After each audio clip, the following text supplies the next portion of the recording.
Hola everybody and welcome to another episode of Small Talk from the Dominican Republic. I'm Amy, this is my wife Maggie. Hello. And together we are ThinkerThemer, and this is the series where we usually are sitting on our couch. However, we're not today. We are all the way over in the Dominican Republic in South America.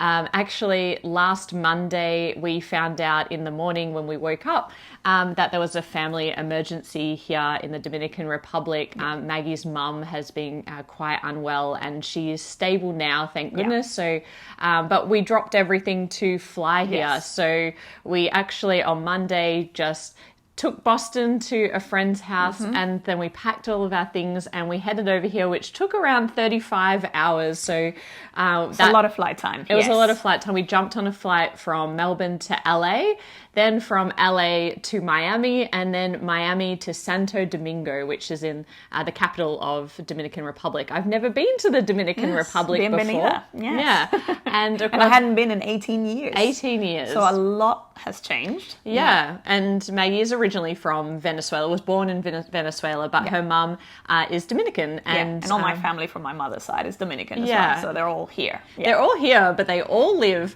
within a few blocks of each other. So, and it's a huge family. And so I'm getting the first time, meeting everybody, all of the cousins. She had met no family really in 11 years. 11 years. And then in 1 week you're meeting all of them. Yes, so it's been every day there's been a different occasion to catch up with. A new primo, a new cousin.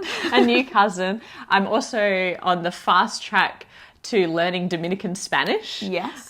So I've picked up a lot of fun words from the young cousins. Yes, they've been very diligent in teaching you the key all of vocabulary. Que lo que, which means kind of like, how's it going? What's up? What's up? Yeah. What's up? Que lo que. Yeah. And I love the word obvio, which means obviously, and it's very 90s, but it's very like obvio. Yeah. I enjoy that one very much. Yeah. And what's the other one? The ya tu sabes. Ya tu sabes. Which means like so you already know. Like you know it. You know it. You know it. Yeah. So I'm very much enjoying our time here, even though it's under pretty terrible circumstances. Circumstances. But it's actually been really good to see like the network of support here. So that's really reassuring as we head back and knowing that Mom's in good hands and she's stable and all's good. Yeah. And so because we left in quite the rush, as you can imagine, we just took carry-on luggage and we just threw things into our bag. And so today's episode is going to be a little bit game light. We had to bring of course, even in an emergency, we threw in some small games to keep us occupied in the airports.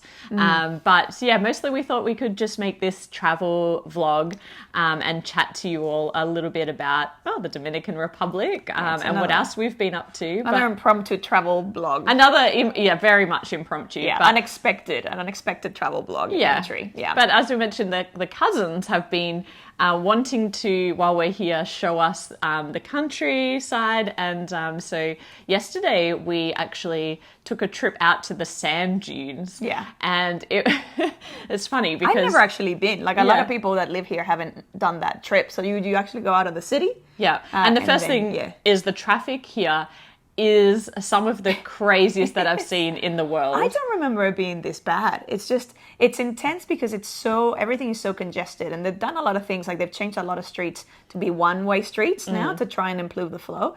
But there's just so many cars, and there's like no traffic rules. Like we got to a four-way intersection and I was asking my uncle, so it's like, so who has right of way here? Because the stop signs are very inconsistent and some of those intersections don't have any like traffic lights or anything. And he said, well, the one who has right of way is usually whoever has the oldest car that doesn't mind their car getting like dented or so I'm like, oh my goodness. And it's literally like everyone's just kind of like shoving their way in. It's like I could never drive. No, I mean they talk so stressful. Yeah. They talk about defensive driving. Here it's offensive driving, or else you'd never get anywhere. So you've just got to like push your way in. Yeah, and the motorbikes. Oh yeah, the motorcycles. What was the name for it? Do you remember? Motoconchos. Yes. Motoconcho. Yeah. Which is the motorcycles that are going everywhere. And there's terrifying because they're just like zip past. Yeah. So it reminds me a little bit of some places that I've been to in Asia, but here, it's just very aggressive. Otherwise, and he was saying, your cousin was saying when we were driving yesterday that actually this road is meant to have 4 lanes, but there's 7.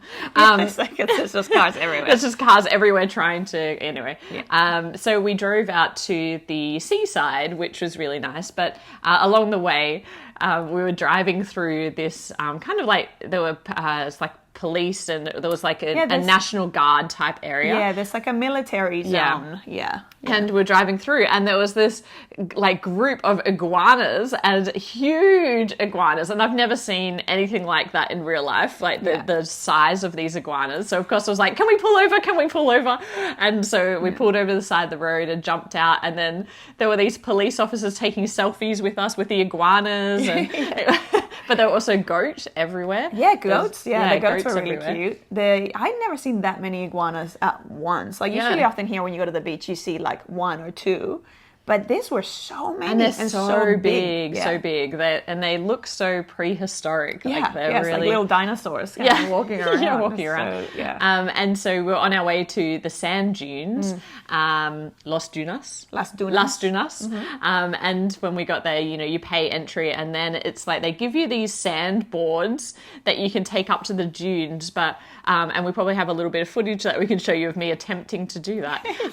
But it was like 40 degrees Celsius. Like it was hot. But it was just it was like walking through the desert. And we started walking, and they called us back, and they're like, you're going to want to take some water. Yes. Like you have Best to take advice. water with you. And that was good advice, because we got halfway, we're like, what have we done? And it wasn't even that far. It's like, I think in total it's like 600 meters, but it was so hot. It felt like forever in the desert. And you'll see that very, like, it wasn't a steep sand dune that I was climbing up, but just to get the energy to take the board and climb up, and then just falling off it was so hot. And the sand is so hot as well. So it's like if you tip over and you're like touching the sand, you're like, and the board itself just gets so hot. It's just like, it's intense. But at the same time, when you get to the top of the hill, you have this beautiful view of the ocean. So it's like you actually have this, it's not just all desert, it's like these dunes, and then vegetation on the side, and then the beautiful ocean. Yeah, it was really beautiful. And apparently the area is also known for flamingos, but we didn't see any flamingos. As you know, we did some recent flamingo sighting when we were in spotting, when we were in Mexico. I was really hoping we would see some flamingos, some but I think it was too hot. Like the flamingos are like, nah.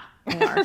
But then we kept driving, and we went to, there was some salt lakes, and all of the the salt mines. That naturally the ocean brings all the salt up, and then it actually naturally dries out, and there's all these mountains of salt there, and all the locals had their containers, and we're going over to scoop up the salt. Do not enter. And everyone's just like in there grabbing containers of salt. So that was really cool to see as well. And then we came back to the city, but we've also had the opportunity to go one night. Another one of Maggie's cousins took us out into the kind of like the colonial architecture, the colonial zone that's in the city. It's the most tourist-oriented part of the city. It's really, of course, really beautiful with all the architecture. But we went out there in the evening and had a beautiful meal out. But then afterwards, we went to the Museum of Rum, which, as you can imagine, is all about the production of rum, which is really big here. But then out the back of this museum is a bar and like dancing, and it was really nice to see all the like local music. And Maggie's cousins were trying to teach me how to dance, but I do not have Hispanic moves. You were doing pretty well, I thought. So that was really nice, and really, it's been really great to bond with Maggie's family while we've been here. Oh, and we've been eating some foods, of course. Here in the Dominican Republic, they eat a lot of like rice and beans and plantain, which we don't have in Australia. I know that it's kind of like of the family of the banana, but it's more of something that you cook with. So you can either have it salty like tostones, or you can have it like if it's ripe, then it becomes... and the plantain chips. Yeah. And we pulled over on the side of the road, and we got to try a lot of different fruits. So of course, they cut open a fresh coconut, and it was so good because it was so hot. Yeah. It was so hot. Very hydrating, which is great. Yeah, but we've been eating lots of guayaba. Yes. Guava? So I said it's very hard to find guava or guayaba in Australia. Well, we have it, but it's not very common. But it's not very common. No. And so I mentioned it once. I was like, oh yeah, guayaba. We don't really have a lot of it in Australia. And now my entire family thinks that this is my favorite fruit. Yeah. And so everyone that comes by brings like towers of guava flavored things, like sweets, cheesecake, like cookies, actual guavas. So it's like every time we go to I like Maggie's it, but I don't. house. It's not like it's my favorite. It's more guayaba. It's Maggie's favorite fruit in the whole world. So now I have a lot of guava. Yeah, and I tried what's the little fruit? The limoncello. I think it's limoncillos. Lemoncillo, which is kind of similar to a lychee in that you peel it and it's got a huge seed on the inside, but it's like really sweet, or apparently some of them can be sour, but I had a very sweet one. Yes, and you kind of suck on it and chew it, and then you have to be very careful because the seed or the pip is quite big, and so you have to be careful not to choke on it because you're kind of like chewing and trying to just get the meat of it. And there was in this little stall on the side of the road, there were these Corona bottles, and they had been opened and refilled with like a sugarcane juice. Yeah, I can't remember what it's called now. Like I've forgotten what it's called, but it's just like this. It's sort of like it ends up being like a white. It's a little bit fermented. Yeah, it's like a fermented sugarcane. Juice. But it's really delicious as well. Yeah. So I guess we've been making the most of our time here, as well as spending as much time as we can with Maggie's mum while she's been resting. But before we left, we had 2 weeks back in Australia. So we'd been in the US, so we came back for 2 weeks, and we pumped out a lot of video content. You would have seen that we've had a lot of reviews. We've been doing a lot of content on Rado's channel as well. So if you haven't checked out our playthrough of Twilight, Inscription and Run, you can head over to Rado's channel and check those out. So we got a lot of content done, and we also got the opportunity to go to the Board Game BBQ's Game Day in Melbourne. And so if you don't know, Board Game BBQ are a podcast there in Australia. But they also have these wonderful community events in each of the Australian states, most of the eastern seaboard at least. The Melbourne one was on the Saturday before we left, and it was such a great day. We spent 12 hours gaming. We were there from 10 a.m. till 10 p.m. Yeah. And we took a bag of games along with us, so we were able to teach Planet Unknown, Septima. I taught Twilight Inscription to a big group. That's right. Yeah. Yeah, and what else? Cat in the Box as well. Yes. But we also had the opportunity to learn some games and play some games with some of the community, which was amazing. So I was looking at a table where they had set up Eclipse, Second Dawn of the Galaxy. And my words are not coming to me today. I'm not in game mode. You know why? It's because you're thinking in Spanish. In Spanish, that's right. Your mind is just jumbling. That's definitely it. Yeah, with Spanish words. Yeah. And they were like, we're just about to start a teach. I was like, I don't know, how long do I do? And they're like, maybe 3.5, 4 hours. And that's how long it took. But finally, I got the opportunity to play this game because I'd always heard that Eclipse, Second Dawn of the Galaxy is a 4X game, but it has a lot of Euro element, and it certainly does. So first of all, it has these amazing game trays, and so it's really easy to set up, and all of your dials and resource tracking is all in this like really cool game tray with markers and 3 wheels, and so that represents your production of each of the 3 main resources you need in the game, as well as how much you have of it at any one time. And it is really Euro-esque in that way, that you need to balance the collection of those resources versus getting out and exploring the board. And of course, the less Euro elements of battling people and the dice rolls. I had a few very, very unlucky dice rolls, but that is the nature of the game. And actually the whole time I felt as though I was losing because I didn't have a lot of ground on the board. Right. And so I started trying to do some of the secondary actions that you can do to try and, scrimp and save victory points where you can. And it ended up being very close at the end of the game, which I was really surprised about. I think that for me, the Euro elements were really fascinating, extremely smooth gameplay, like really surprising how quick the turns are and how buttery smooth the mechanics all fit together. But the thing that stood in my way, I guess, was the thematic overlay of the spaceships or your fleet, and the way that you upgrade them, because you need to have a certain interest in how ships get upgraded and knowledge of what is a hull and what are all these different, things that I think that part of the game, the theme stood in the way of me understanding like how to win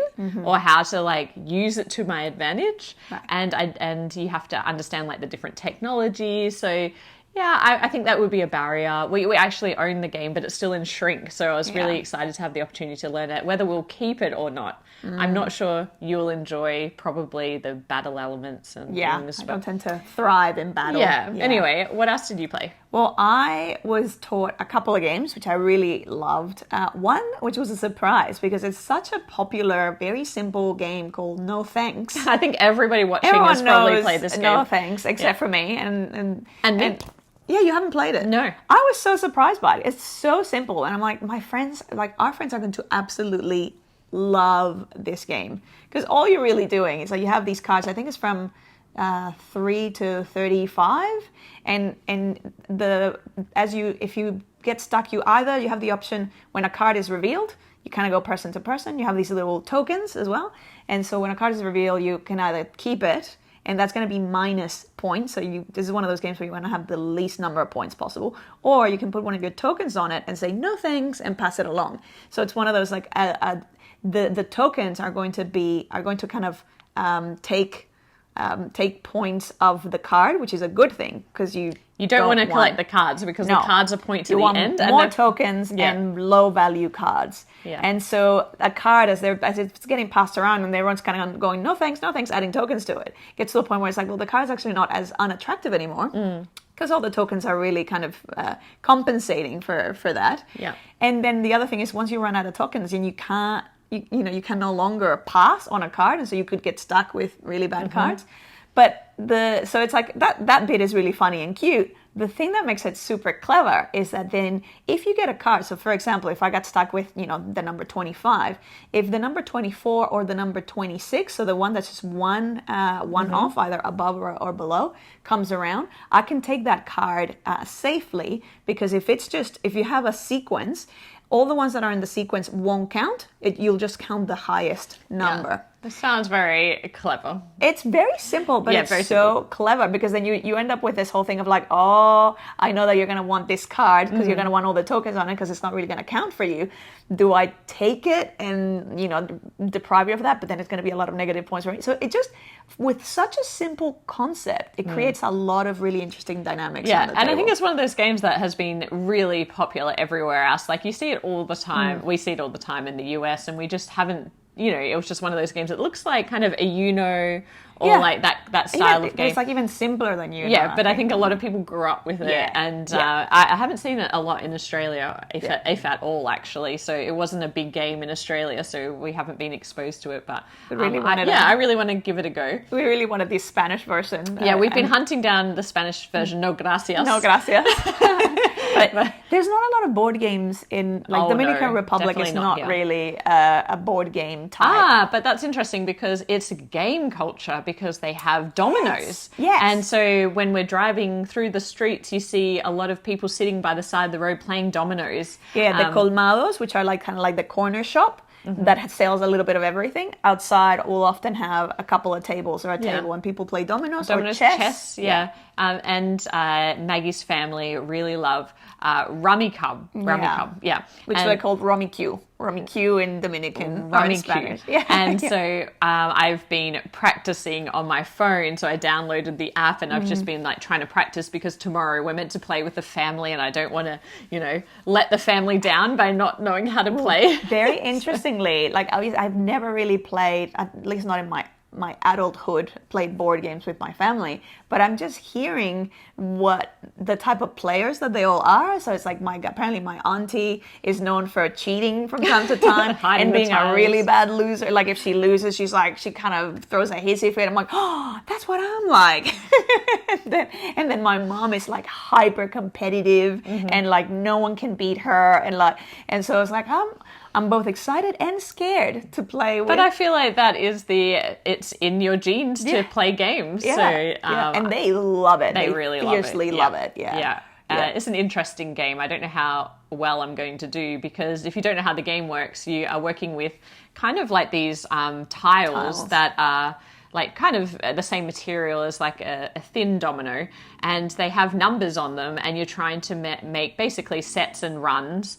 But what's interesting about it is that you play them into the shared space, and then you can build on other people's sets and runs. But the reason why I'm practicing is because you can manipulate the board state and move things around. But I'm really worried about, moving things around, realizing that doesn't actually work, and then trying to put everything back. Yeah. I can just imagine that's going to be completely chaotic if you don't quite know how to play. Like, where was this? Was this on my rack, on my personal individual rack? We will have to report back on how that goes, and if it keeps the familiar together, or it drives us apart. Apparently, it breaks the family apart every single game. But then obviously they keep coming back, so it's it's not a permanent. I might not be invited back to the Dominican Republic. You'll be fine. By the sounds of it, they're used to it. But, and anyway, back to the game day. I also had the opportunity to play a game called Conspiracy, which is this little game that comes in a tin, and apparently you can get all different artworks on the tin, but the game inside is the same. And that was a really interesting game as well, because you're trying to basically draft an upside-down pyramid. I was calling it the funnel. A funnel of cards, an upside-down pyramid. And you have to build out this pyramid in a set order, as you would, kind of upside down. But you're drafting from a central pool where you get the opportunity to pick up anywhere between 1 and 3 cards, which is quite interesting, because you either pick up 1 card and I guess that's the card that you're going to have, or you pick up 3 so you get more choice. But then if you do that, the other 2 get placed into a central pool where your opponent gets the opportunity to draft those. And as different suits go into the pool, they stack on top of each other, which means that if instead of just taking 1 of one color, they could take 4 of one color, which is really bad, because the way you get points in the game is to try to have as many adjacencies of the same suit. But also there's kind of like these location cards that you can draft that give you extra points. I found it actually really enjoyable for a short little filler game. So I'm going to try and pick up a copy of that at some stage and teach Maggie, and then we'll cover it in the channel. But that was really cool to learn as well. I also got taught Android Netrunner, which was a long time coming, and very grateful that I got taught that. Very interestingly thematic. And so I've only had 2 games of it. So I've played as both, as each side. So as the corporation and as the runner. But I feel like, and I actually brought the system gateway with us. So, but we haven't actually had a chance to play that yet. It feels like, that's going to be one of those games that takes a lot of place to really appreciate all the layers and all the stuff that's into it. Yeah, and you can start with a constructed deck, or as you get better at it, you can construct your own deck. Correct. Right? Yeah, a lot of it is around that deck construction, which I am nowhere near being able to. It's like, I'm just going to start with the basic stuff. And then there's factions and kind of individual abilities that you can kind of progress through to.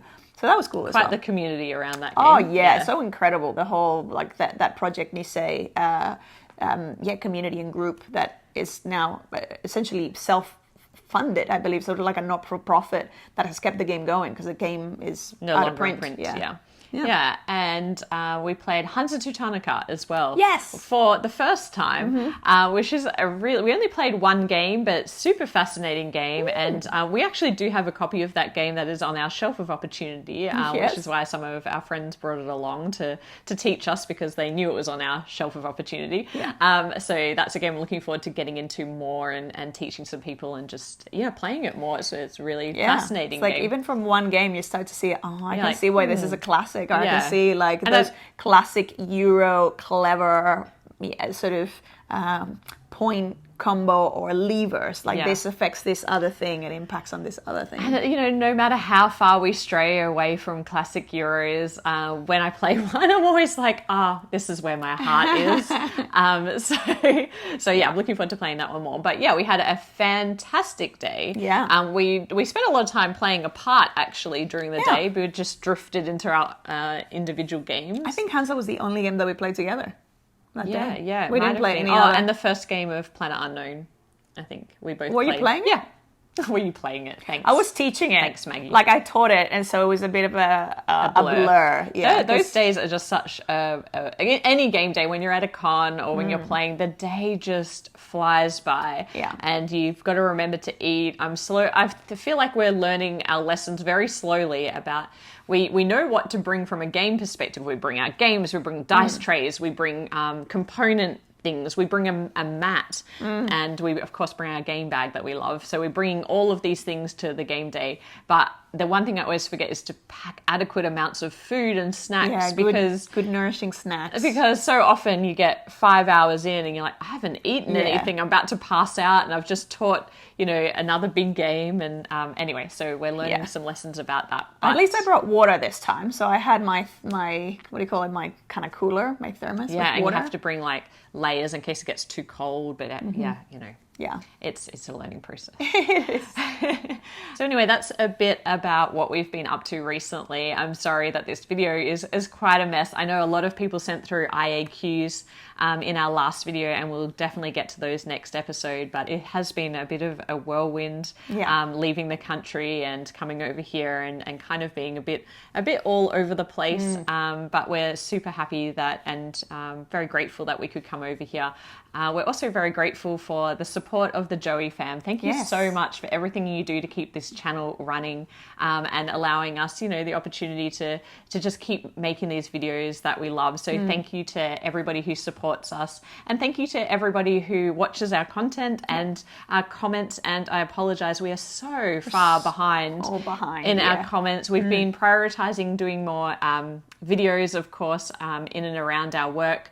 But yeah, again, with all the chaos going on, it's just been really difficult, but we still are reading everything and really appreciate all of your support. And I'm sure Maggie would appreciate some love in the comments if you today want to send some love in the comments. But for now, let's talk about some games. Okay. So the first game that we want to talk about is a new release from Mind Clash Games. Mind Clash Play. Mind Clash Play, which is the more accessible new kind of umbrella brand that they're using for games that are simpler, more like filler style games. Because if you know Mind Clash Games, they are very well known for these big experiences. So, you know, all of the Cerebria and the Trickerion and Perseverance are these games that take a lot to get into. And now they've seen, I guess, an opportunity to create these more accessible games. And the first game, or the first title, is Astra. And Astra, we were very lucky to be sent an early release copy of Astra. And so we can talk about what it's like, because before we went away, we did get an opportunity to play a lot of Astra. And this is the polar opposite of a Mind Clash game, or what you know as a Mind Clash game, because this game is super simple. It's a roll and write game, and it's based on all of the different constellations. And so you have this big deck of tarot-sized cards, and on each of these cards you have a constellation of stars, and these constellations have different types of stars on them. But there is one star where you have to start from.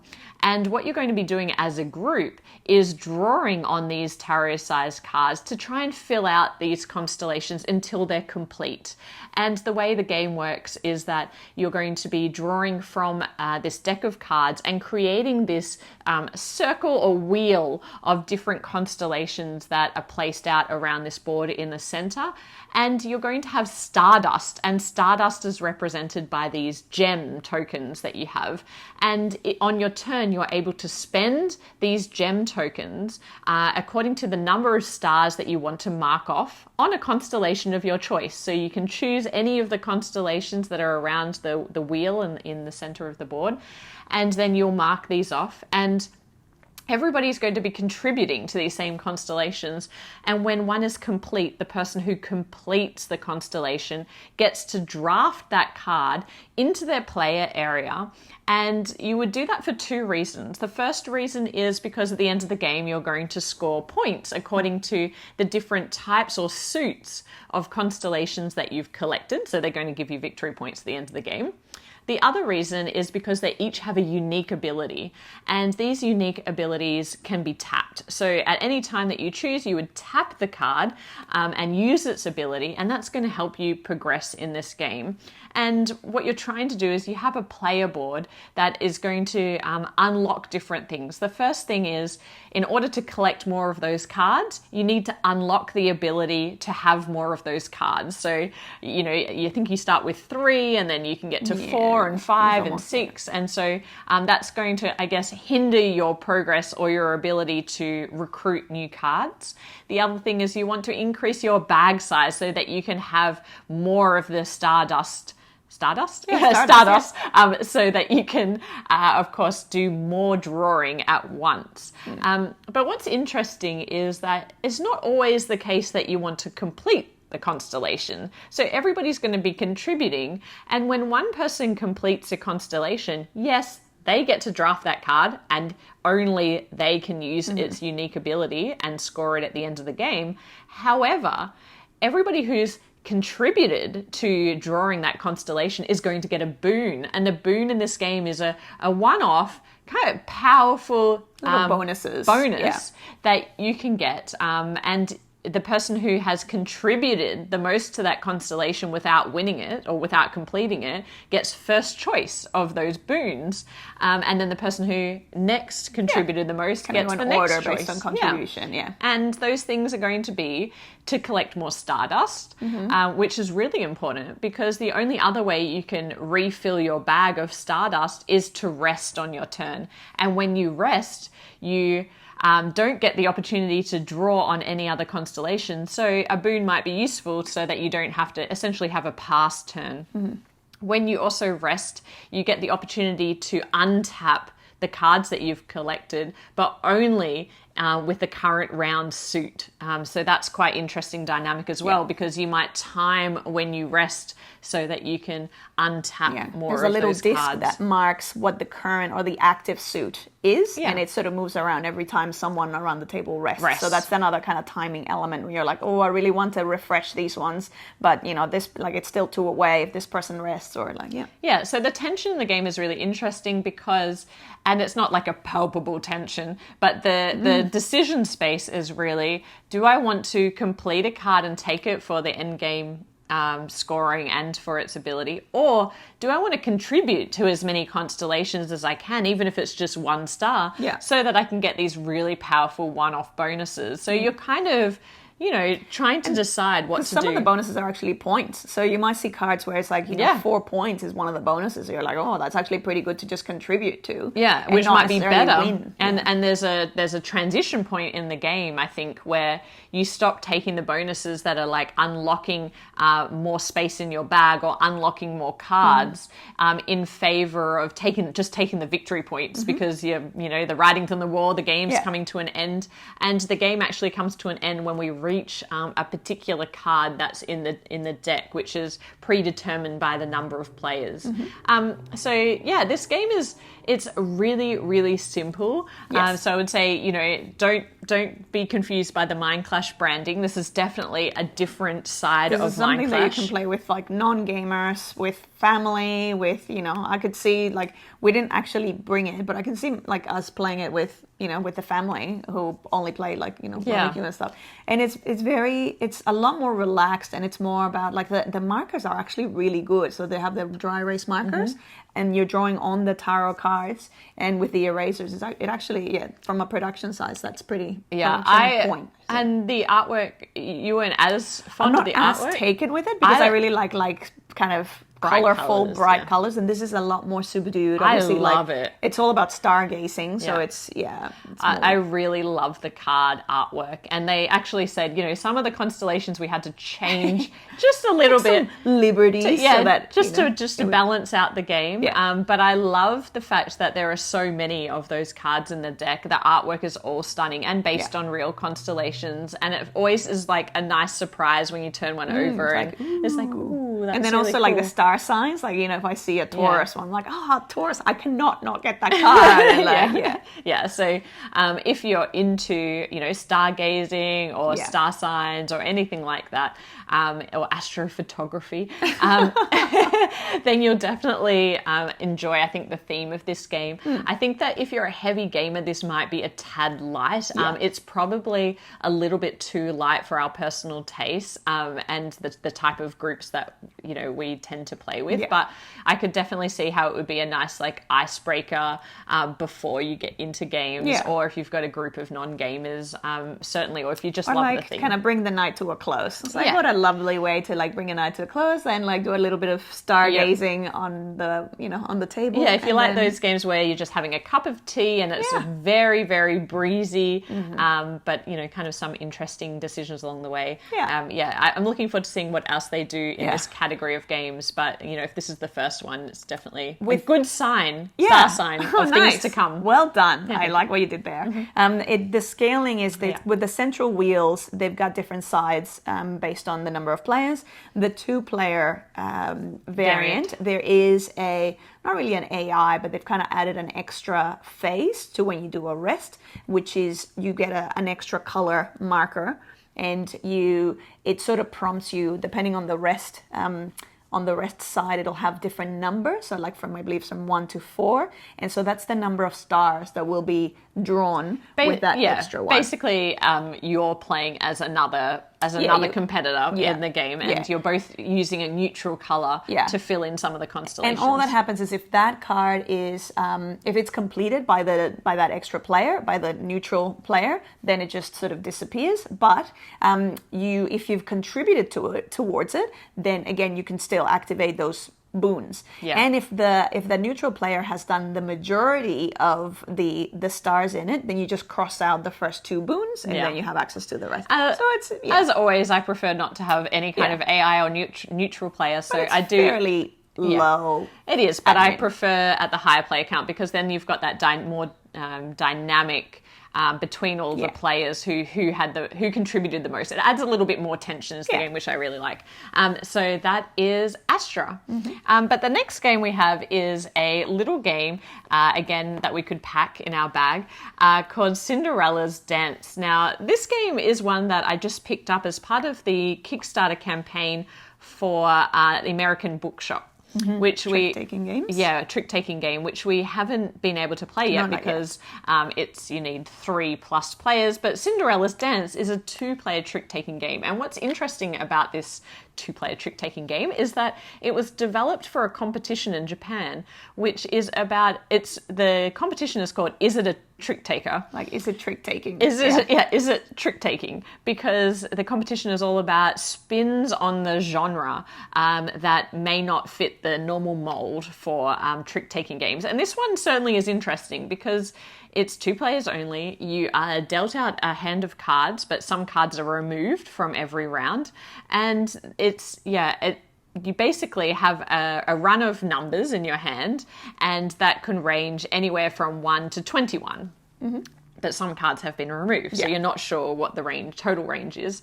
And you're just going to be playing tricks. So one person plays a 5, but the next person has to play, or the other person, because it's only ever 2 players, the other person has to play a card that is within 3 range of that card in ascending order. So if I played a 5, Maggie could play a 6, 7, or 8, and that is all. And if she can't, then I win the trick. If she can, then she might play an 8, and then it comes back to me.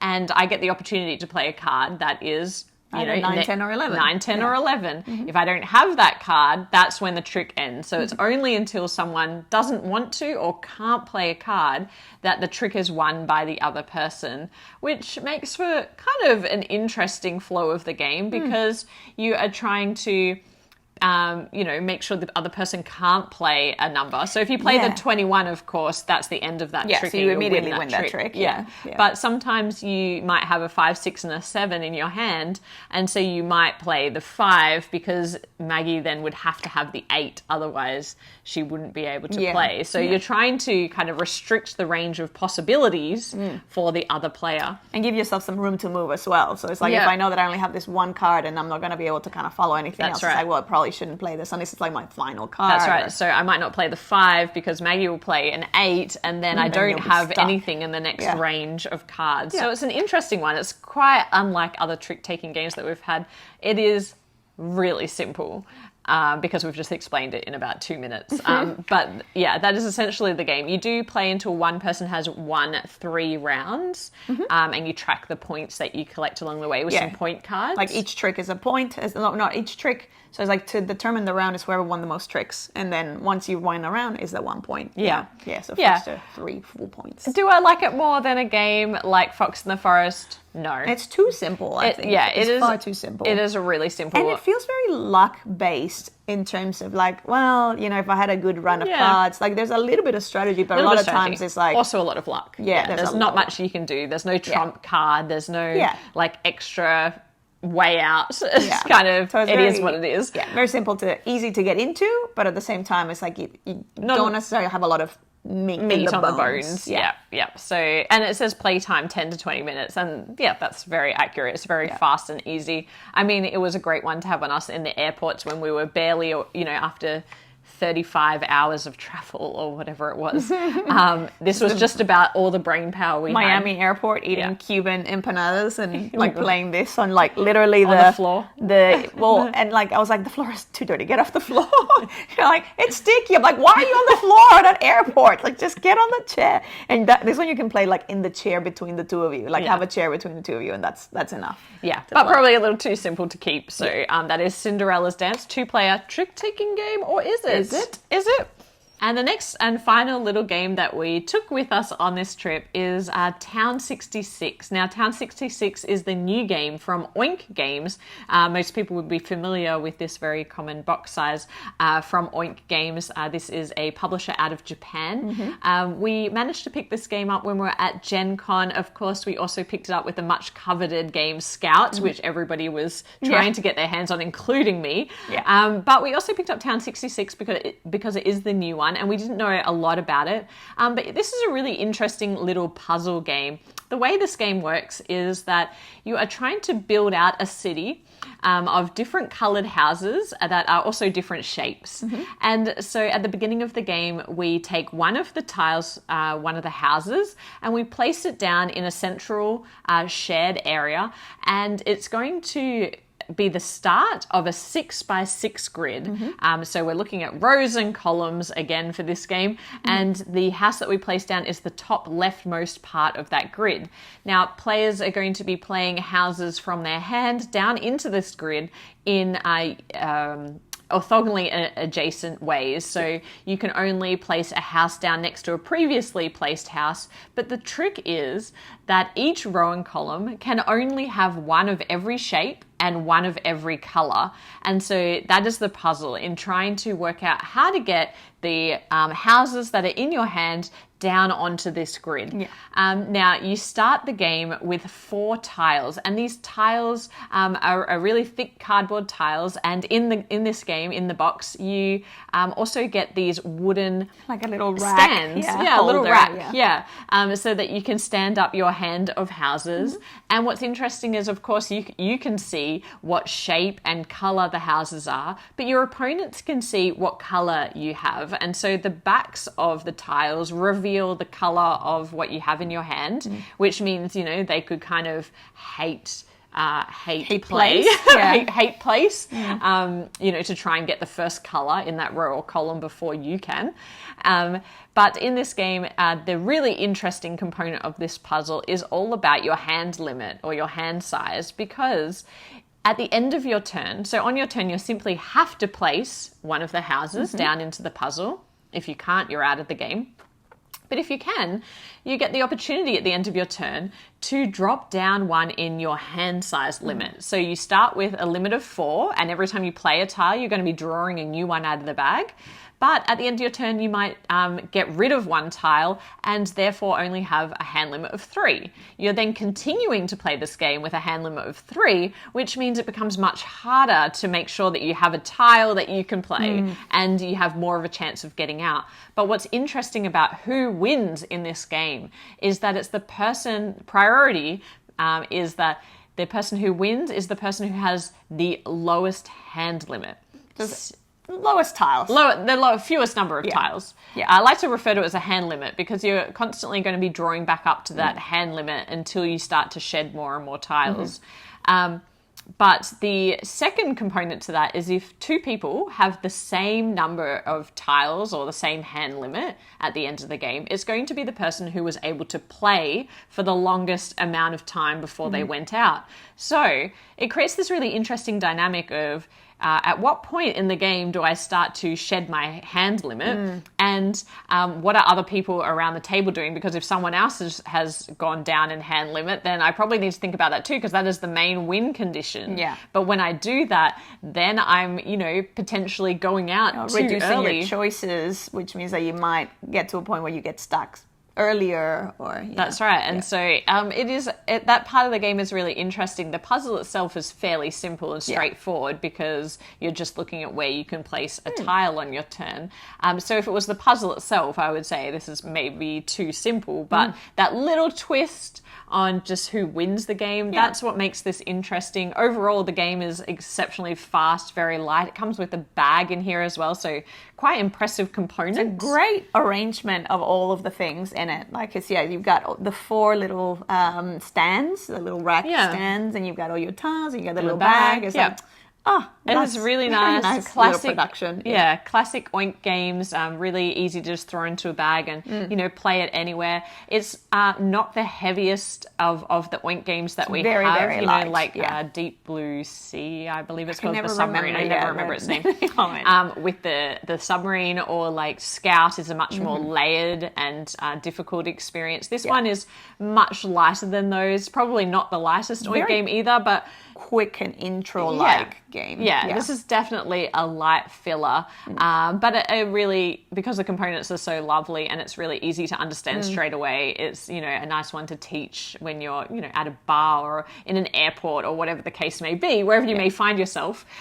This is a really cute, very contained little package. So that is Town 66. And thank you for bearing with us with this unusual, unexpected episode of Small Talk. We're really happy that we managed to throw in our camera so that we could record something for you, but it has been a really challenging time. So we really appreciate all of your support. Thank you for all of the love and kind words. And we will be, by the time you see this, it will be Monday, I think, if we can get around to the editing, wherever you are. But we're probably headed back shortly after that. So next week we'll be back to our usual schedule of coverage. But thank you so much again. And we'll be back with more board game content soon. But otherwise, bye for now. Bye.